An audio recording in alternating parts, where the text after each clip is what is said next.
Counter-Strike 2 already has a cheating problem.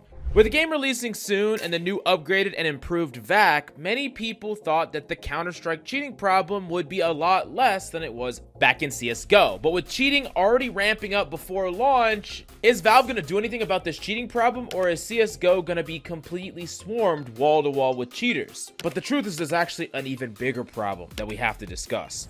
Now, before we talk about that, though, let's take a step back and talk about the cheating problem in Counter-Strike as a whole, because there's always been a cheating problem in not only Counter-Strike, but basically any FPS shooter. There is always a cheating problem, and in Counter-Strike Go, the cheating problem was all over the place, and Valve never really made it a priority. Even though they technically did have an anti-cheat, the anti-cheat wasn't enough to keep the various hackers from plaguing the game, and there were people jumping around, bunny hopping, spin botting, and clicking your head left and right. And especially when games are free to play, they are a lot more likely to have cheaters, because the worst thing that can happen to most of them is they get caught, they get banned, and then they just make a new account for free. Essentially, there's relatively no penalty for cheating, so everyone's gonna at the very least try.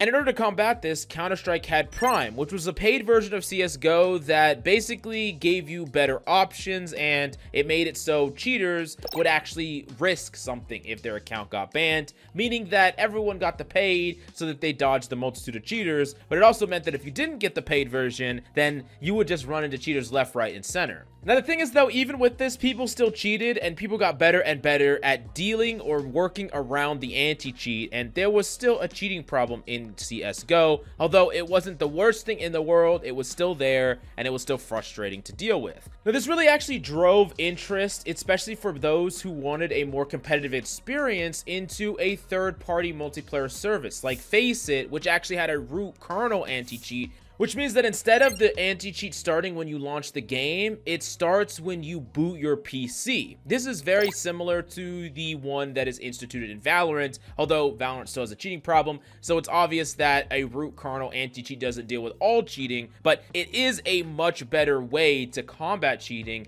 Because of how the anti-cheat is applied, it makes it much harder to slip something underneath the game itself and actually apply one of these various cheats. Now, that being said, though, getting a root kernel anti-cheat is very controversial. And the reason that it's so controversial is it gives the person or company a lot more access to your computer as a whole. So if they wanted to do something nefarious, they could a lot easier.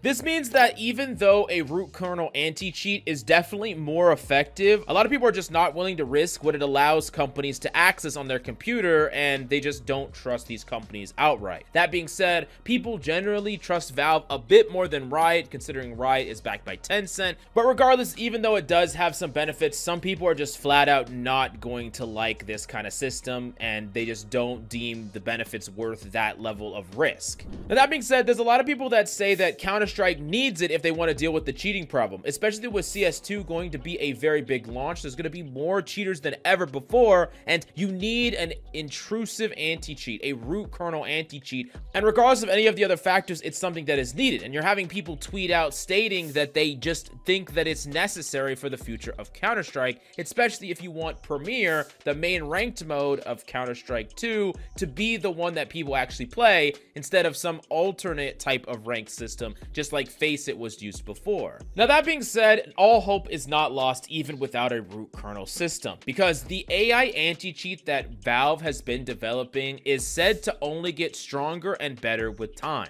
As it incorporates more data and fully analyzes human behavior, it's going to understand who's cheating and who's not at a better and better rate. So the idea here is that using the power of AI through the new anti-cheat, eventually you won't even need a root kernel anti-cheat, and it will still be good enough to deal with the multitude of cases of cheaters. And even if there are cheaters in Counter-Strike 2, it is important to understand that it's still far easier than cheating in Global Offensive, even if there's more cheaters that have a reason to cheat in Counter-Strike 2 because of the popularity. So there might actually be the same amount of cheaters, but with a worse anti-cheat or the same anti-cheat as Counter-Strike Global Offensive, you would have way more, so it is a better anti-cheat. And like I said before, root kernel or intrusive anti-cheats still have cheaters in the games that use them, so it's not a catch-all. It's not as simple as a light on, light off situation, and this AI anti-cheat might end up being better in the long run. We're gonna have to wait and see. Now, regardless of what happens, Valve has to continue to take cheating seriously, and they have to continuously develop and further their anti-cheat in order to keep up with the ever-present amount of cheaters that are going to be swarming and created in Counter-Strike. The more popular a game is,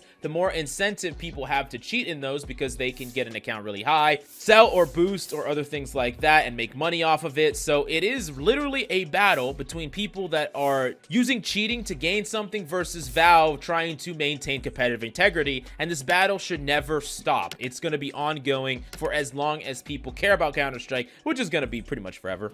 Now, on the bright side, though, low elo players are far less likely to run into cheaters. I know it's really common to accusate everyone, but realize that most cheaters are automatically going to rise in ranks very quickly, and you're going to run into a lot less than you think. So just because someone looks a little sus, that doesn't mean they're necessarily cheating. And it's probably best for you to just go in with the mindset that unless you have definitive proof, no one's cheating. It's better for your mental, and there's nothing you can really do about it anyways. Now, that being said, I really want to pass the question off to you. How do you feel about Valve's response to cheating, and do you think their anti-cheat will end up being enough to deal with all of these problems? But definitely press that subscribe button to keep up on all the news, guides, and rants about Counter-Strike. Thanks for watching, and I'll see you next time.